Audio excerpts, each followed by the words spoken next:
Hey, everybody. I'm sure you enjoyed that random introduction if you were there immediately when it started. You probably weren't. I don't even know if it's going to catch this. I might have to clip it out later. But today, we're talking about just making decisions when it comes to who is and is not going to be your friend. This is something that I think is definitely something that I'm thinking over and mulling over and figuring it out right now. Mm-hmm. And God has given me wisdom on this over the course of my life, and I know He's given you wisdom on that.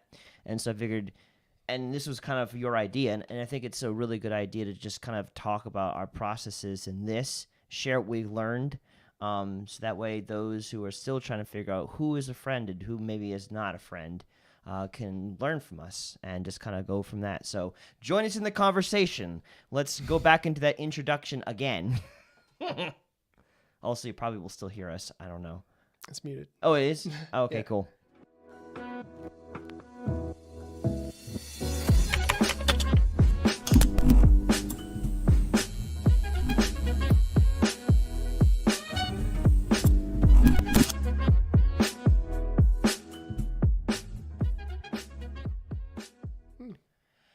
Well, welcome back to thoughtraid and Get Naked Monday, where we metaphorically get naked and talk about things going on in our lives and how we are processing them and handling them. I have no idea exactly how everything is working. There's been a bunch of hiccups getting started. I don't know if the introduction had sound from our end or not. And my eyesight is not good enough to tell exactly what those words are saying from here. So, hey. Who that is? It is Devil Edwin. Oh, it's one of those bot things. Yeah. So anyways, welcome. Today we're talking about friendships and really kind of diving in who should and should not be a friend in your life and examining that, because that's something that I feel like I'm really definitely processing right now, and it's an idea that you brought up, Tim. And because it's just there's so much going on in my life, like a whirlwind of just, I don't know, some new things starting, some other things ending, and maybe this is also just in part to help me process some stuff. So if you guys are curious about who should not be a friend in your life, and you like to process that with us, let us know in chat. Talk with us today. I see Zach is saying something, but I can't read it from here. Yeah. Maybe we'll pop up there in a moment. Yeah. I need to.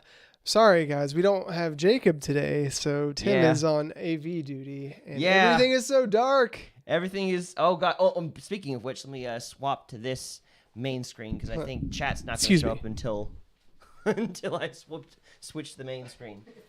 What are you checking? Are you trying to make things brighter? Yeah, I'm just turning our brightness up. I'm so bright.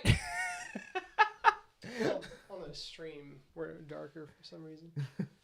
You're gonna see that slowly light up. Is it truly that dark? Because it still looks like the screen itself is maybe shrouded. Well, you're illuminated now, Brandon. Oh, okay. Well, yeah, I'm very illuminated right now. Zach said, looks good, and had sound and intro. Eric just said white. I am white. Can't avoid that. Yeah, so today's topic, we're talking about how we've selected our friends. And, you and I have been friends for 6 years now. More than 6 years. 2014.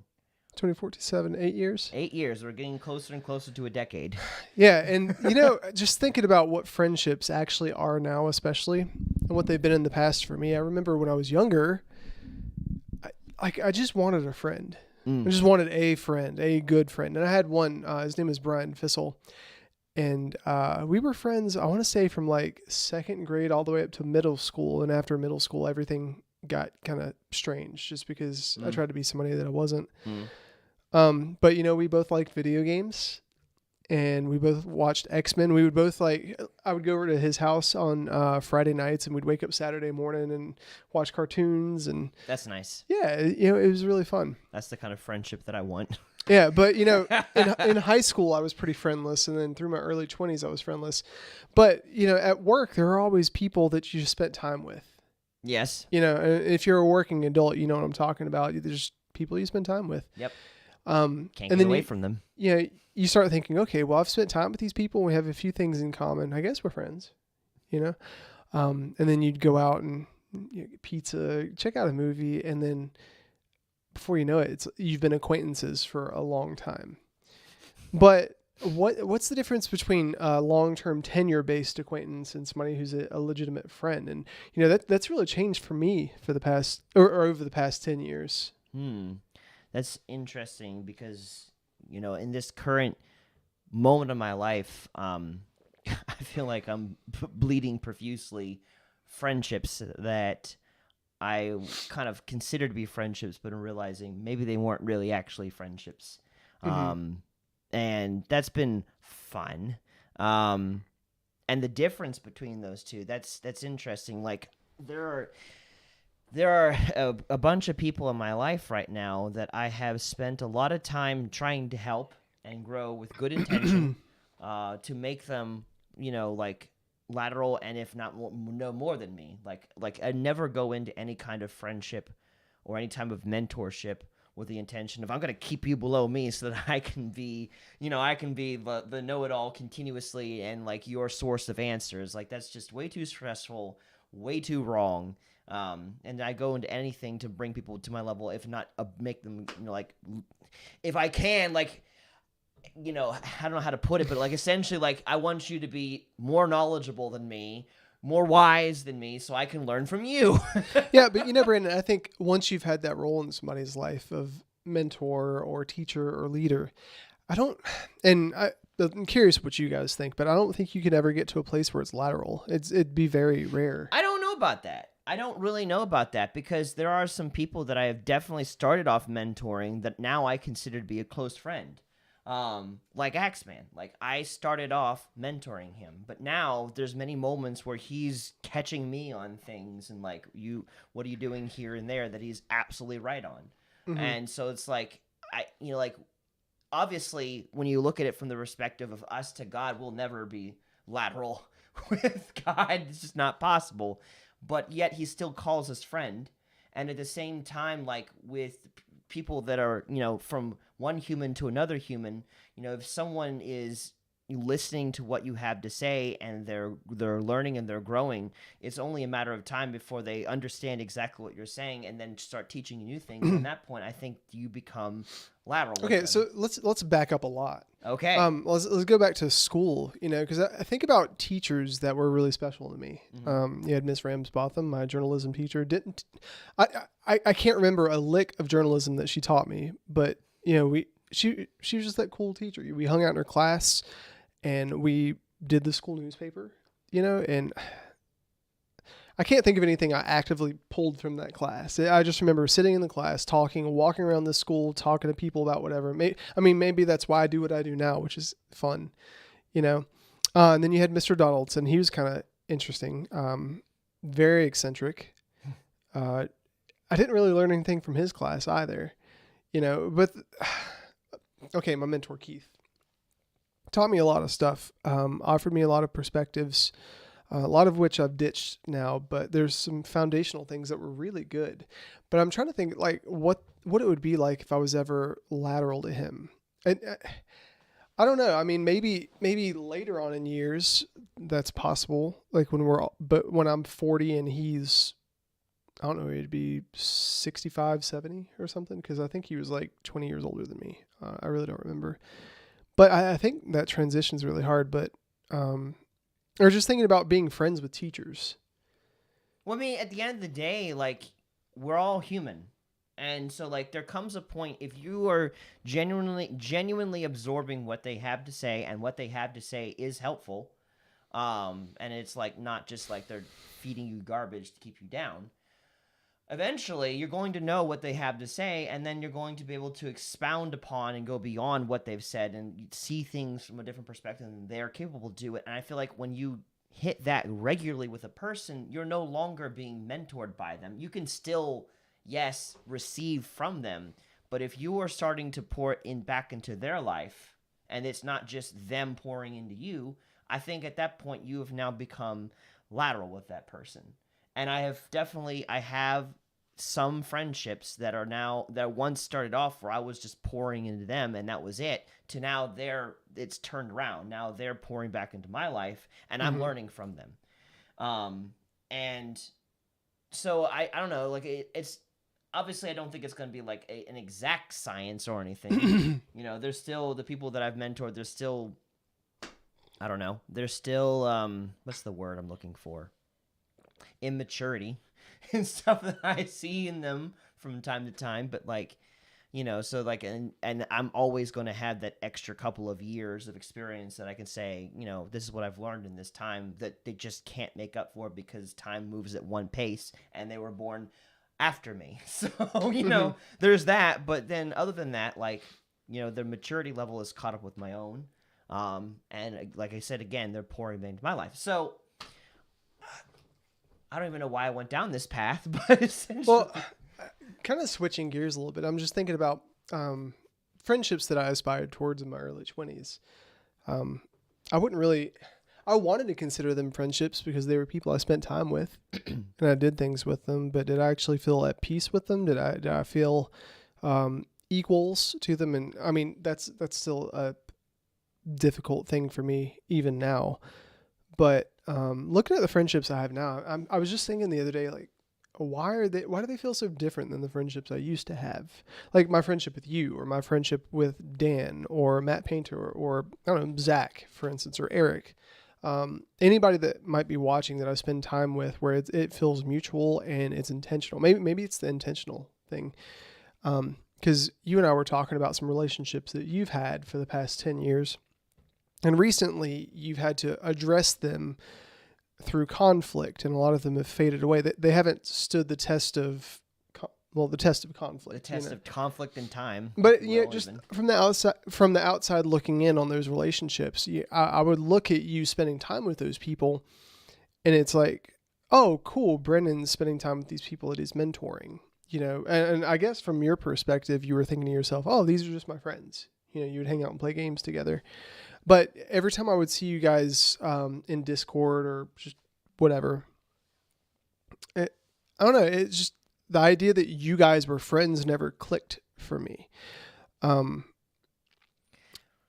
Yeah, and honestly, that's something that I've had to like recognize moving forward that I wasn't able to see, because they would call me friends and I would view them as friends because I was being called a friend, but at the same time I never trust them like I trust an actual friend.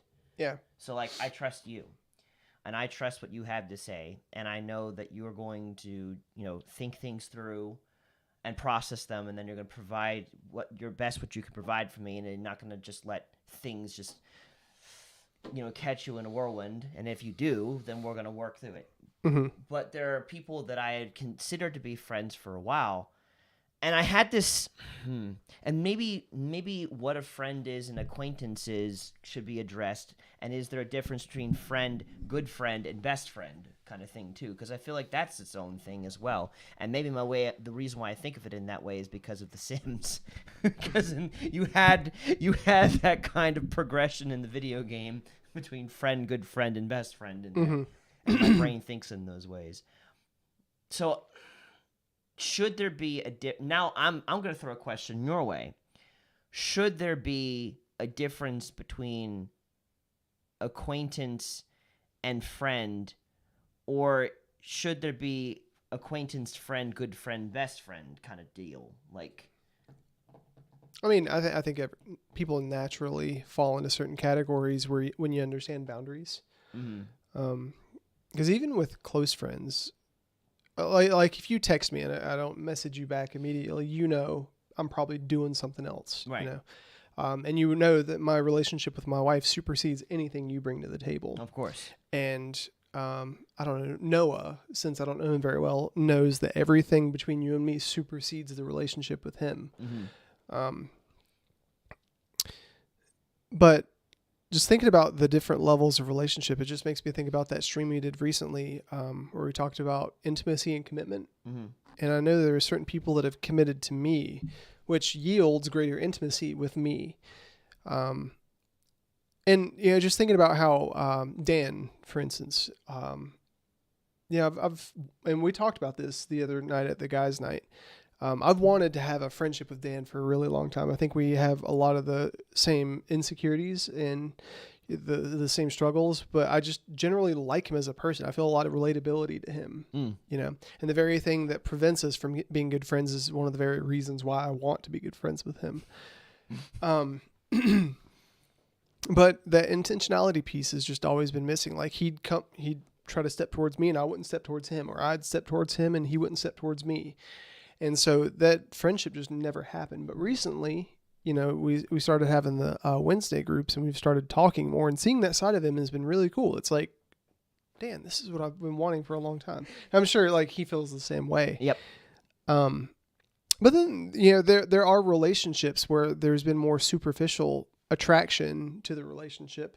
And by attraction, I mean, oh, you know, I have a lot of fun with this person, or we like a lot of the same things. Oh, I can talk about anime with this person or whatever, or video games, you know, we can nerd out. But at a certain point, the level of depth just stops, you know, and because I know what the cost is to earn a spot at my friendship table. I keep using quotes.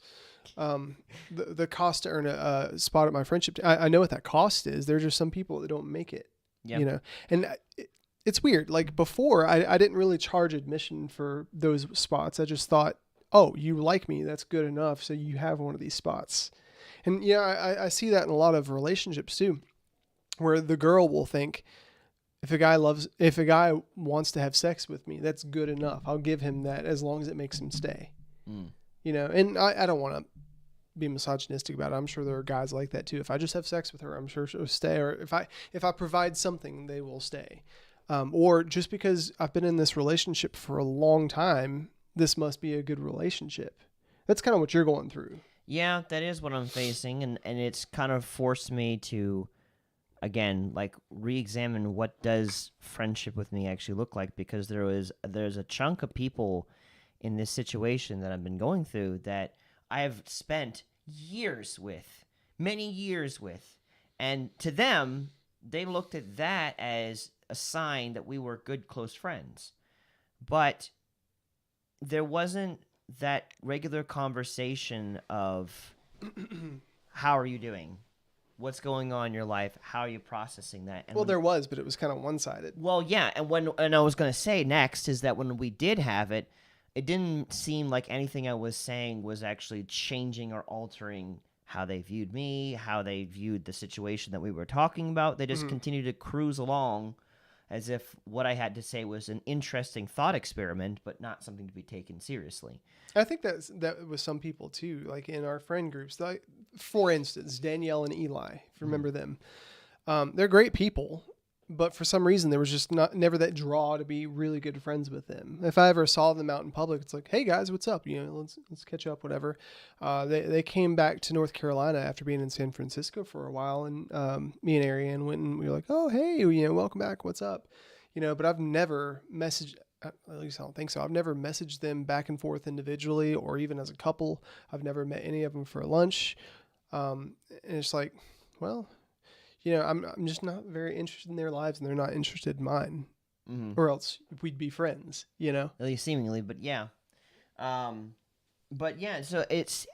So the confusing part has been that, like, we have shared video games together, and it's not like... Are you speaking about your group of friends? Yeah, and we've shared video games together, and I do know details about their lives individually that, like, are, I guess you could say, private, but the conversations that we've had have been on the other end of them going through those things. I wasn't there as they were going through them and helping them through the process. They didn't come to me for help or support.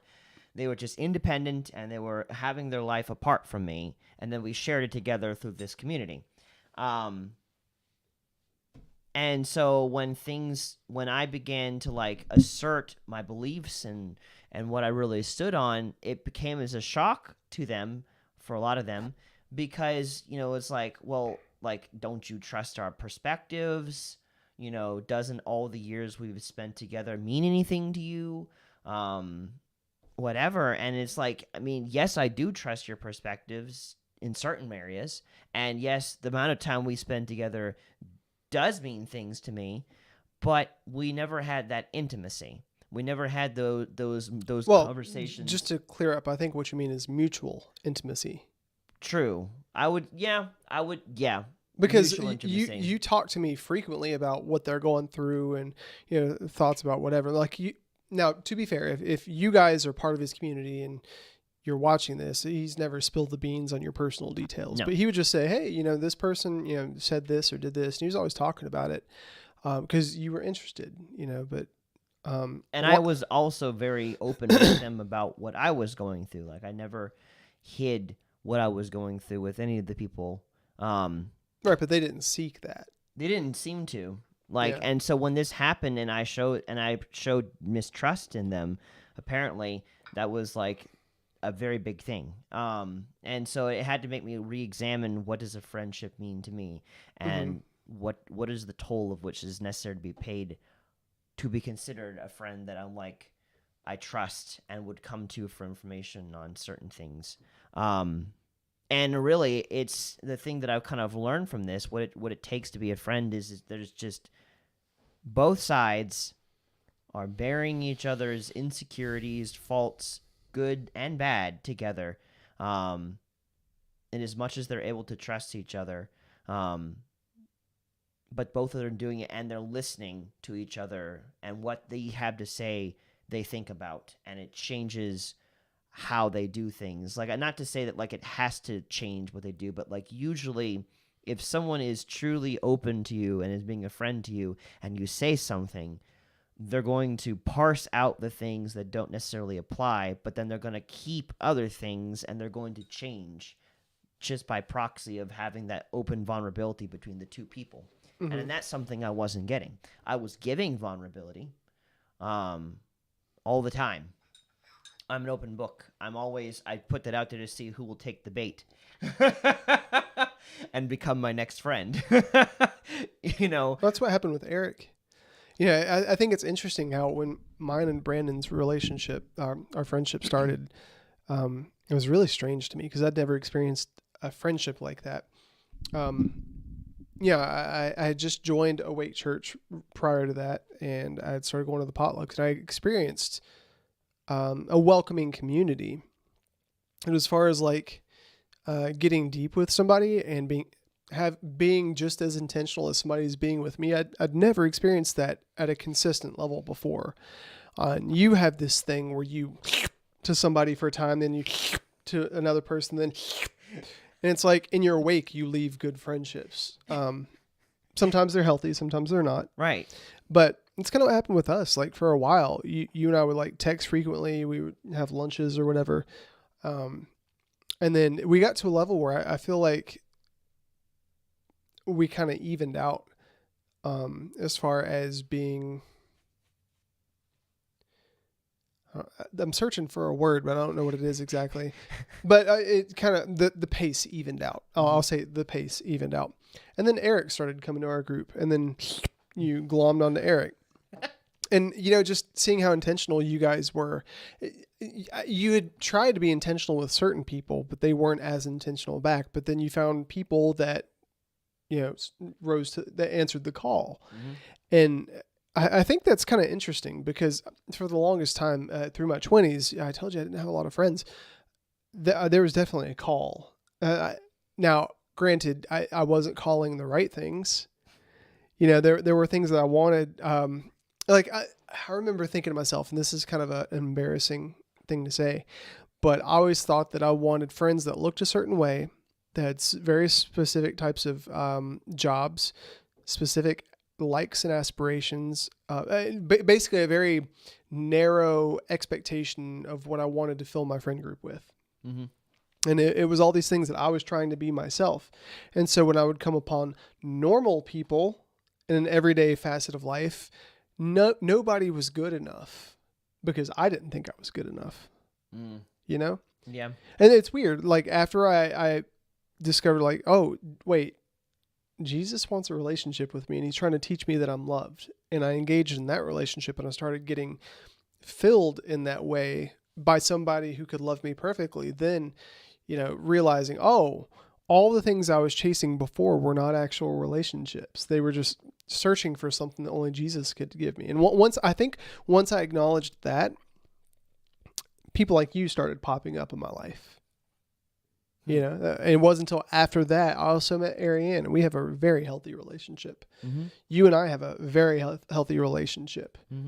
You know, and understanding boundaries too. Like we talk about this book by Dr. Henry Cloud all the time. Well, Cloud and Townsend, not just by Cloud. But it's boundaries, and it talks about where you end and somebody else begins. And basically that's kind of like Jesus saying, hey, you know, this is an invitation to righteousness, an invitation to sanctification, but you have to accept it and meet me halfway. You have to do your part too. I didn't always view relationships that way. I thought that I had to do everything to earn somebody's love. Yeah. And I mean, when I started, you know, with these particular friends in the community and stuff, you know, I was in a completely different place. I started UGN when I was 21. I started UGN when I was 21. Wow. Wow. How old are you going to be this year? In 30. 2 weeks? No, less than 2 weeks. It's in like 3 days. I'm going to be 30. When's your birthday? March 10th. Holy crap. Yeah. Happy birthday. Thanks. Oh my God. So weird. But yeah, I started the community when I was 21 and completely different mentality. I mean, not completely, but like much more. I had much less friends then. So less good examples to go off of to know what a good friend looked like and what a friend looked like, period.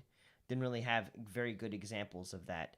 Or at least ones that I could comprehend, because I had seen good relationships and my parents had relationships with people, but like I didn't have any personal ones especially of recent, except for a few by that point when I started.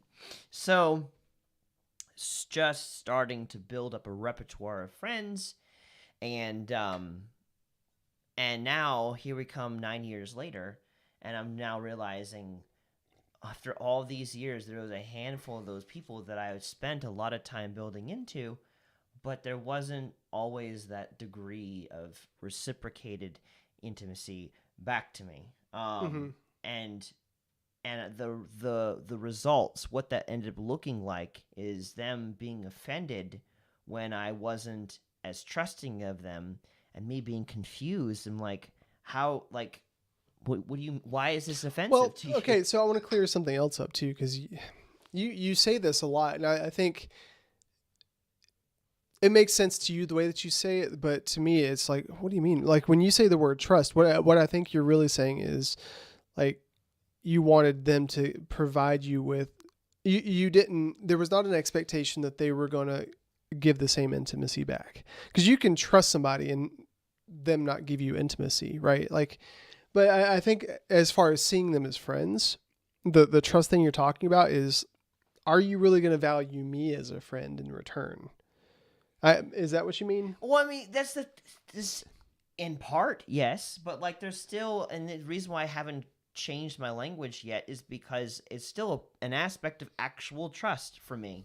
Like, for like the way I've described it before, is that my trust is not one thing, and nor is it written in stone. Like, there are different components to it. There are, like, for instance, the people that I work with, I trust them that they're going to do their job well, that they're going to support me and help me when it comes to, you know, being the best as I can as a salesman, and that they're going to do their job and come in when expected, whatever, like, and that they're generally good people. But there's some areas I just don't trust them in. And it's not that I don't trust them, period, is that there are some areas I do trust them in, and there's some areas that I don't trust them in. And it is literal trust. And that's why I can't figure out a better way to put it, because I do not trust some of them to give me wise counsel in certain areas, because I know their background. I'm like, I don't trust you and what you have to say in this. Yeah. Now, recently, like, and this happened for me a couple of years ago, but more recently for you, having a better gauge for what a friend actually is and who is actually filling that properly while wearing the title. Because some people try to wear the title of friend or whatever relationship, and they don't actually do the job description. Right. When you go long enough and these relationships have tenure, there's a sense of entitlement that comes with that. And I've felt that with people too, me being entitled. And, but I think when somebody takes a step back and they say, hey, you're kind of being entitled to this position and you're not really doing what it takes to wear that title, that's hurtful to both parties, obviously, because it's basically saying, Sure. You're not as close to me as you think you are. You're not as close to me as you think you are, or how dare you have different standards than what I thought were necessary for friendship. Because I think that's a big thing too.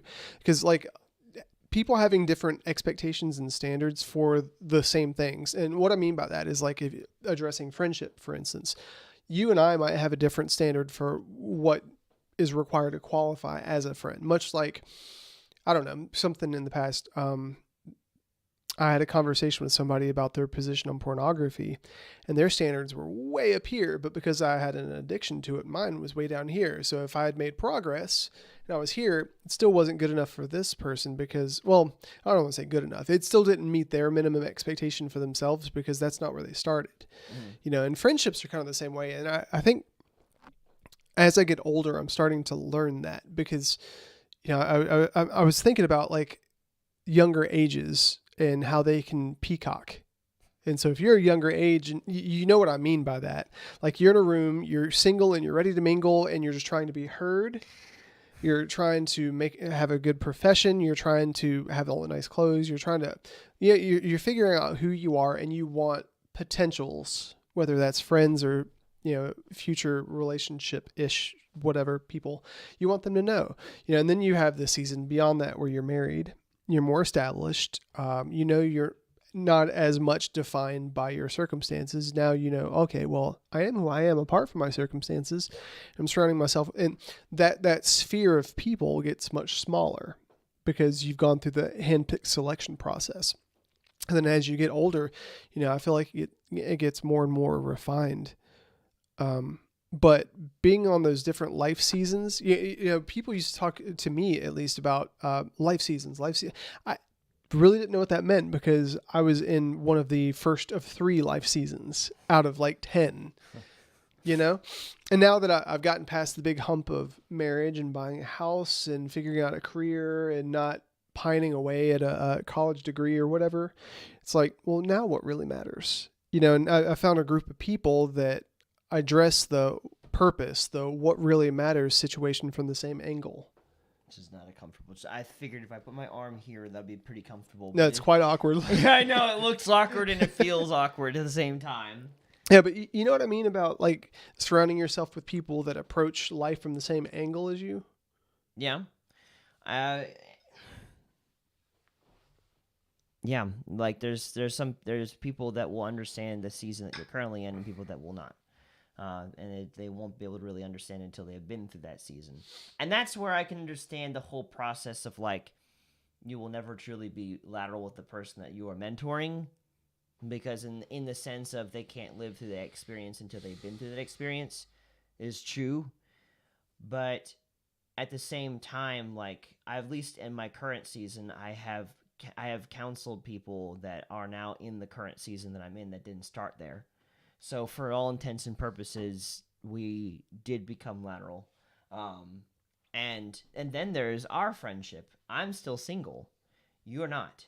But yet you keep me as a close friend, even though you're in a different season than I'm in. Mm-hmm. So it's like, in my mind, it is possible that, you know, if a person is open to the friendship, they're being vulnerable with the other person, and it's a mutual thing,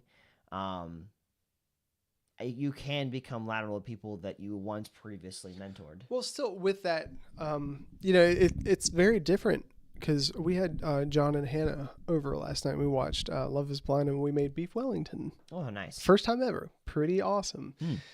But the way I view them as friends is much different from the way that I view you as a friend. Like there are certain facets and pillars of the friendship that are the same. But as far as being understood, like you understand the gamer side of me, you understand the production side of me, you understand like the more so that type of ministry side of me.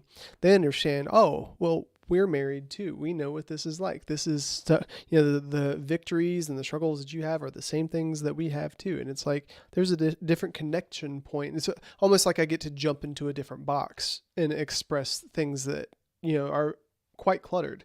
Because, if you think about your life, you have different boxes. Like you have a work box, you have a friend box, you have a feelings box, you have a recreation box.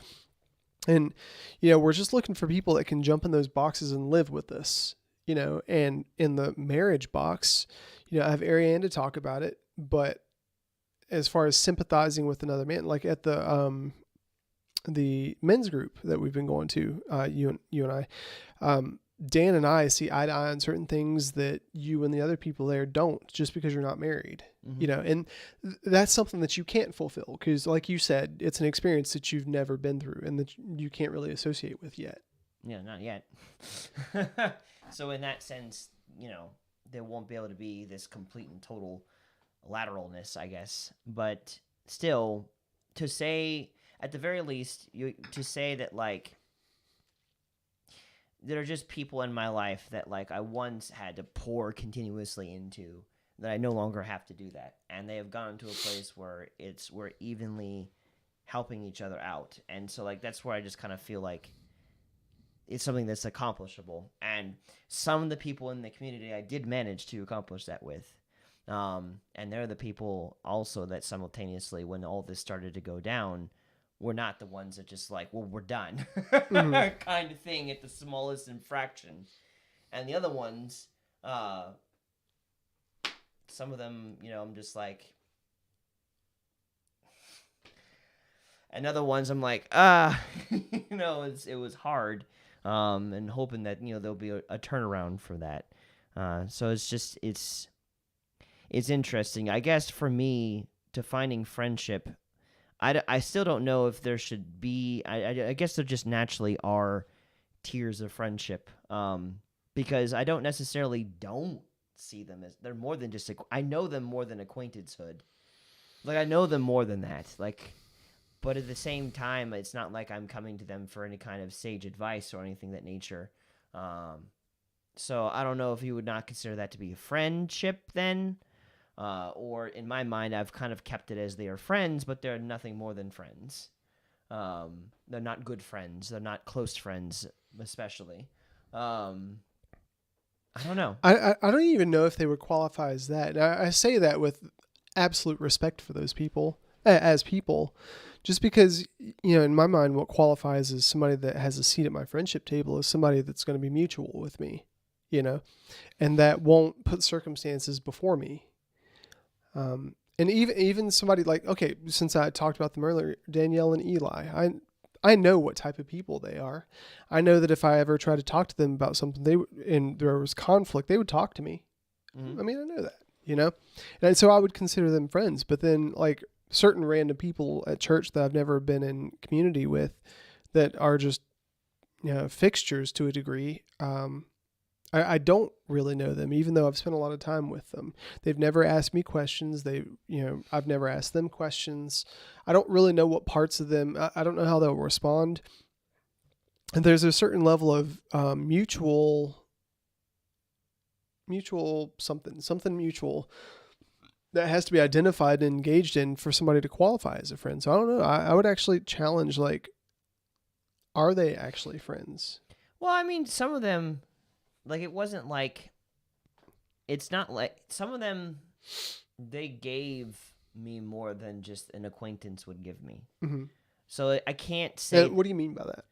Well, once again, define, because I remember you brought this up, but I don't remember the exact word you used. When you're defining a friend, it's how do you define that a moment ago?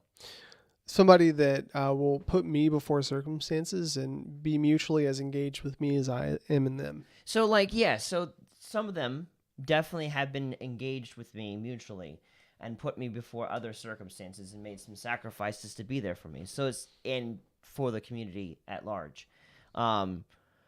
But then there are just other things that they didn't, like, again, that openness, that vulnerableness with me that I was giving them, that wasn't there. So I would consider them to be a friend because they did make some sacrifices for me. So it wasn't like they just kind of like, who are you? Like, it wasn't just, or, they would only pencil me in when it was convenient for them. It wasn't just that.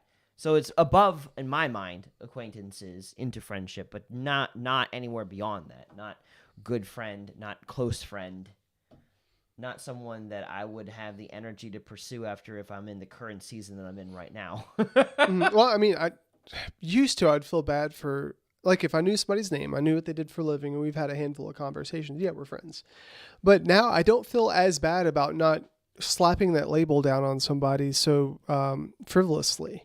I'm totally okay, even though it sounds somewhat insensitive, just to say, yeah, we're not friends. I mean, we're acquaintances, but we're not friends. Like, I would want that person, if it made them feel some kind of way, to say, okay, well, why? What in your eyes makes me not qualify as a friend? Well, we've hung out and stuff a couple of times, but I just feel like you weren't tracking, or, honestly, maybe we're acquaintances because I haven't put in the effort, and I haven't chosen that. But being able to just identify things for what they are. Yeah, we're just acquaintances, but just because we don't track, or just because we have different values, or just because we're going in different directions. And I think that's a big thing that you're going through right now with all the people from that community. You said, I'm going to go this way because this is what I believe. This is what I'm acknowledging. And even though it hurt, what they should have done. Now, granted, there are certain things about how you navigated that I would have recommended doing differently. And you're figuring that out, and it's subjective. But what I would have done with them, like if they acknowledged, hey, we're friends, they should have said, okay, well, you think this way and this kind of hurts. So let's talk about the fact that we're hurt. But for the sake of the friendship, let's figure it out. How can we come to consensus on this? And that's not something that I got when that happened from a good portion of them. It was just, I began to unpack the mistrust that I had, the things that I wasn't trusting them on, and it was responded to with, I'm hurt, and I'm not going to subject myself to this hurt anymore. Yeah. And we're done. We're not having this conversation anymore. And it's just like, what are you supposed to do with it? Well, the response there is, well, you identified that we've been friends for almost 10 years, friends.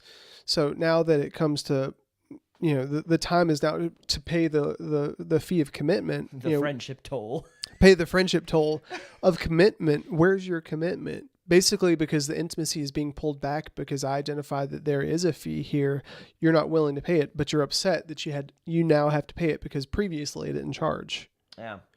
I think that's so scary. And that's why I think I like so much on the front end now, letting people know what my expectations are, even if I have poor expectations, because I've got to navigate that. Right. I won't know if I have poor expectations unless they're challenged. Otherwise, we just live in a sphere of confirmation bias. But, being married has taught me a lot about that too. And saying, okay, well, this is my expectation. Well, this is common sense to me. Why aren't you meeting my expectation? Well, first, I didn't know that was your expectation. Second, that's ludicrous. And let's talk about why that's ludicrous. And that's a very valid conversation. Like right. Ariane and I have those conversations each in our own regard about different things. Because we're two different people. Right. And you and I have that too. Like last year when COVID and Black Lives Matter and all that stuff was in full effect, you and I disagreed on how we should represent certain things. And on the vaccine thing, you and I disagreed. And one of those was you felt like something should be shouted from the rooftops. And I was like, well, I feel like we need to navigate this with a little bit more quiet finesse. And we still, to a degree, disagree on those things. But the fact of the matter is, it's like the commitment of our relationship says, okay, well, you come before the circumstances, and your heart, based on your track record and what you've sown into our relationship, I trust that so much more. And I trust that you're going to get on the other side because you're submitted to Jesus.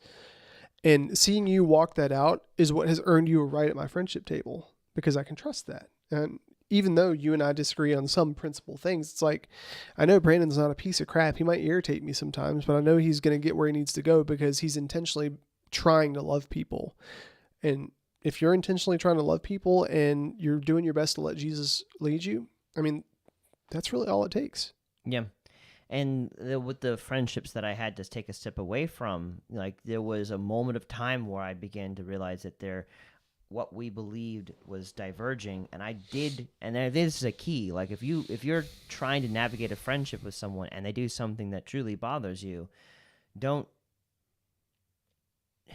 walk away without bringing it up, and 2, like, don't just sit on it and never bring it up, kind of thing. Like, oh my God. Why? I was watching this was it a document? I think it was like one of those Vine snippets, and this guy was trying to teach this class. He was a science teacher. Can I see your water? And basically, he had a cup of water, and he asked the class, and it was a full cup. He said, "How much does this weigh?" And some of the kids were like 16 ounces, 8 ounces. And he said, "Well, yeah, but you hold something up, and as time goes on, my arm is going to get heavier and heavier and more exhausted." And he said, after 10 minutes, my arm might ache a little bit. After 3 hours, it's really going to be painful. After 6 hours, it's going to be numb. And after 24 hours, it's going to be unbearable. The weight of this hasn't changed at all, but the way it's affecting me does, based on how long I hold on to it. I just think that's kind of interesting, because when you don't address things at the initial weight of them, they become heavier and heavier. Just an interesting analogy, because I think friendships are the same way too. Like if there's something that irritates you about the other person or a frustration you have, unless you talk about it, that's going to go, well, first of all, it's going to build resentment, but it's going to get to a point where they think, okay, well, because they haven't addressed this, it must be acceptable. And you're going to think to yourself, well, because I haven't addressed it, they don't care enough to work on it on their own. And you have these two sides of a fence where they're thinking, oh, well, they should know. This side basically says, well, it was your duty to tell me, but that's the intentionality piece that's required. That's that ingredient that's required to make the friendship relationship taste good. Yeah, you have to bring things up. So again, going back to, don't just leave without saying something, because you have no idea where that person stands or what your perceptions, if your perceptions are even correct about the situation, without bringing it up. And then 2, don't just not bring it up, because then it'll eat, like with the whole thing with the water bottle hurting your hand. The weight hasn't changed, but yet your arm is in pain to the point where eventually it goes numb, and then you just, which is what happened to your community. It wasn't addressed for so long, and when you finally addressed it, it's like, what the heck?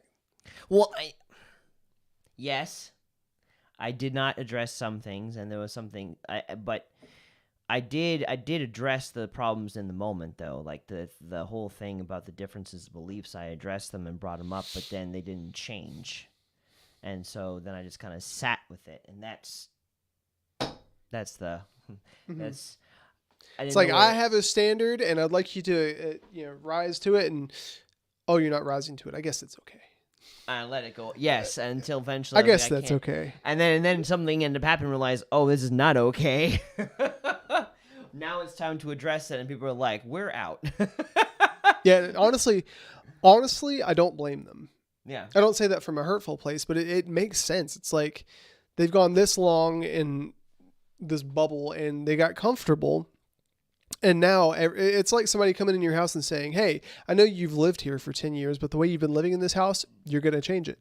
It's like, well, this is my house. This is where I've been for 10 years. What do you mean I got to change it? Everything's been okay up until now. Well, you got that notice 10 years ago that your power is going to be cut off, and now your power is cut off. What do you mean? It's been 10 years. But I don't want to be redundant. So I guess just kind of going back to capsulate the point is just making friends. Like, who is to be considered a friend is people that are mutually, you're sharing things about yourselves with each other and getting vulnerable with it, which I know could be just taken all kinds of ways, and that's not what I'm trying to do. My own brain is condemning me. Okay, moving on. That's what she said is trying to flood my mind right now. Brandon, you need to be sanctified, brother. I need to be sanctified. Honestly, your mind goes there more than it does mine. That's why I've been asking you to stop, because this is how it happened. It wouldn't even go by there at all if it wasn't for that stint of time. Whatever. That doesn't matter. But it needs to be mutually, like, you're sharing things with Excuse each me. other, and what you're saying is being heard to the point where change happens because that was brought up. That needs to be that's a part. That is a Well, fruit. I want to argue that though. I think it's not so much. Excuse me. It's not so much change that needs to happen, but at a bare minimum, understanding needs to happen. Because you and I are at a place with certain things where we're not changing how we view specific things, but we have an understanding why the other person believes that. There has been changes that have happened, though. Like, you used to, we went through that period of time not too long ago where everything was a that's what she said joke. And I told you that was causing me to have Tourette's, if you will. And now you've slowed down. So it's like there was change that you listened to what I had to say. Right, but not with everything. No, I'm not saying that's not what I'm saying. Though I can see how that would be implied. I'm not saying that. But I do think that there's a part of growth and adaptation that happens through a friendship that is honest and true and mutual. Where you will say something and the person will hear and understand, and either they will change it if they can. If they can't, then we'll talk about it until eventually I change or whatever. But there's still these things that just kind of go about through that I've noticed through a true friendship. Mm-hmm. Yeah. Well,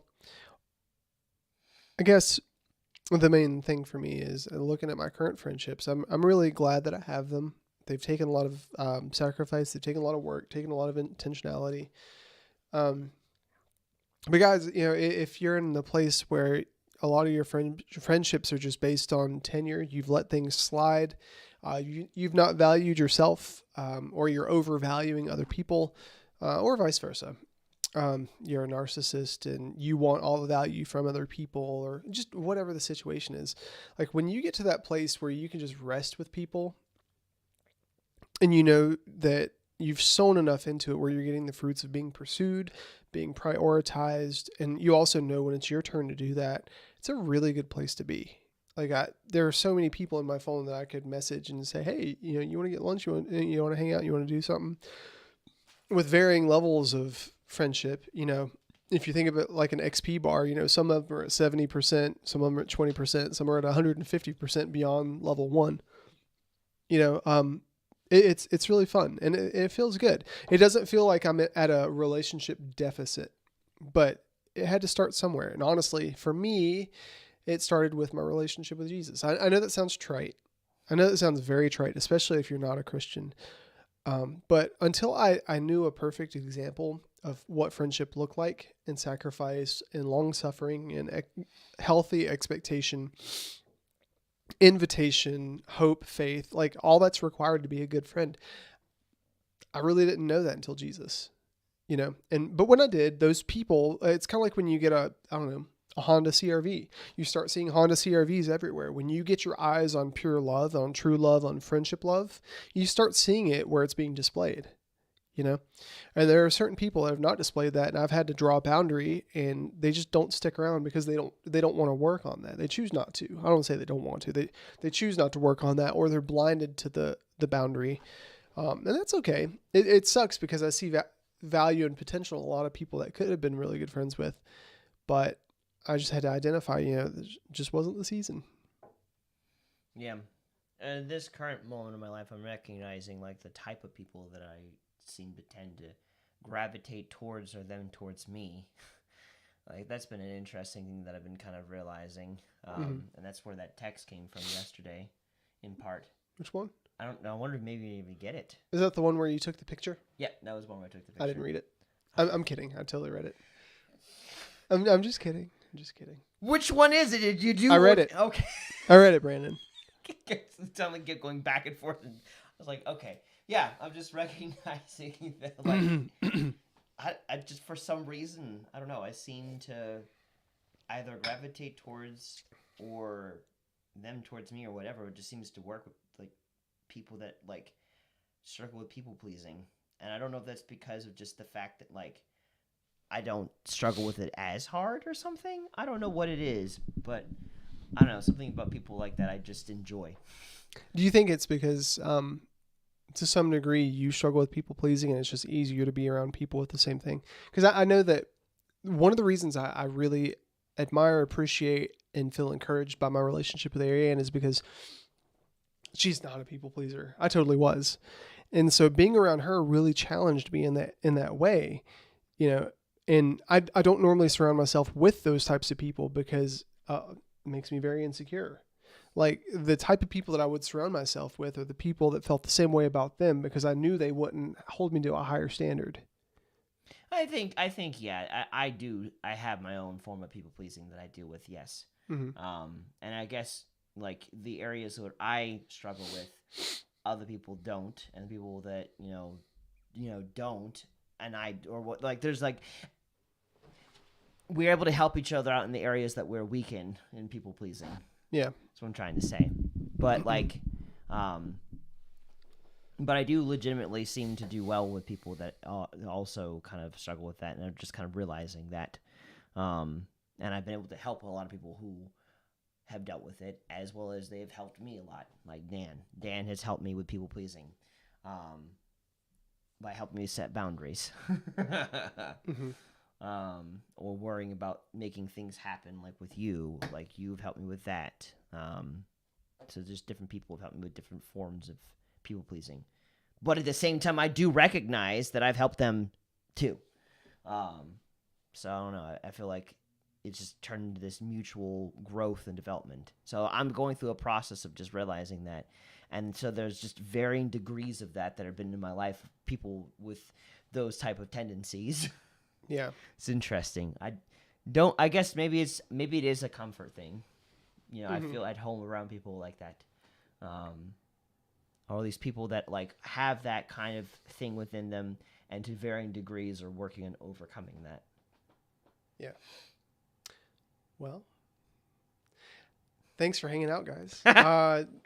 Getting Naked Monday is really fun because we just get to talk about what's on our hearts because we never want to posture ourselves like we've got it all figured out. That Bane said something. Well, it'll pop up in a second. Tim, this conversation feels familiar. Yeah, it does, doesn't it? Yeah, and I hope you got something good out of it, Deathbane, because, man, finding those friends that pursue you just as much as you pursue them is so rewarding. Like, having people to rest in, there's nothing like it. Yeah. But anyways, we hope this has helped. If it has, give the stream a like. If you haven't done so already, hit the subscribe button. This weekend, I think Friday, we are going to be playing more Minecraft. Yes, that sounds about right. Or maybe Overwatch, depending. One or the other. Saturday, Brandon and I are going to be partying our pants off. Actually, no, I don't want to say that. That sounds a bit strange. We have a bachelor thing. Our friend Alex is getting married, so we get to go to Charleston, South Carolina. It's going to be fun. So we won't be here, but I think Noah is going to be doing some fighter stuff. Yes. So if you're into fighters, let us know, and we can hook you up. He might play Brawlhalla, or he's into those types of games. Yes. He'll be live on Saturday. But if you haven't already done so, check out our new mod pack. Brandon made a really sick but frustrating one. It's on our Discord, which will be linked below. Here's the sales pitch. If you like Minecraft and you're a masochist, it's not part of the sales pitch. And you need a counterpart sadist. Wow. No, if you like Minecraft, but you find that it's too easy to survive, and you want to have more of a challenge so you feel like you're accomplishing things, this is the mod pack for you, because it will allow you to experience Minecraft afraid and doing everything you can to stay alive, so it makes everything you do have value. It's so and purpose stupid. to it. It's so good. Okay. It's so frustrating. I love the challenge, and we have a server. And if you're interested in being a part of that, join our Discord. The link is down below. You can join it, and the information you need will be in the upper informational hashtag Minecraft news. Yeah. Hashtag Minecraft news. Is that a hashtag? I guess so. Hashtag. Yeah. Yeah. Anyways, guys, we want to thank you for watching. We broadcast Monday, Friday, and Saturdays at 7 p.m. Eastern Standard Time. And this Friday, we are going to be live doing the Minecraft. Yes, or Overwatch, but probably Minecraft. But also possibly Overwatch. Or Minecraft. But we'll see you again soon. I can see far away from where I've been. He says I see a potential. I see a potential in my eyes. I see a potential. I never lost sight of the reason why you're alive. You're alive. You're alive. We sing Jesus.